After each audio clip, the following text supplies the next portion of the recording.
अस्सलाम वालेकुम। A1 TV के न्यूज स्टूडियो से मैं हूं अनीसा खालिद। नजर डालेंगे न्यूज हेडलाइंस पर। सार्फिन के लिए अच्छी खबर, बिजली 93 पैसे सस्ती हो गई। नेबरा ने नवंबर के फ्यूल प्राइस एडजस्टमेंट का फैसला जारी कर दिया। फायदा जनवरी के बिलों में मिलेगा। के इलेक्ट्रिक के तमाम डिस्को सार्फिन मुस्तफीद होंगे। बुनियादी टैरिफ में 62 पैसे फी यूनिट कमी की मंजूरी, फैसला हुकूमत को भिजवा दिया।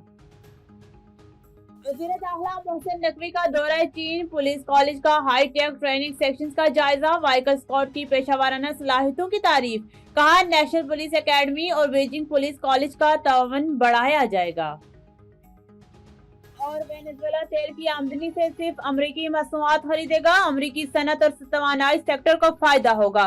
सदर डोनाल्ड ट्रंप ने साफ साफ बता दिया, 2027 के लिए फौजी बजट $1 ट्रिलियन तक बढ़ाने का इशारा।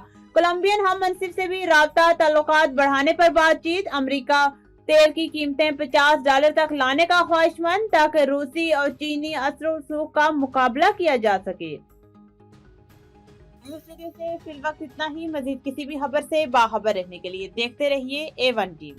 A1 टीवी, सब पे नजर, अंदर की खबर।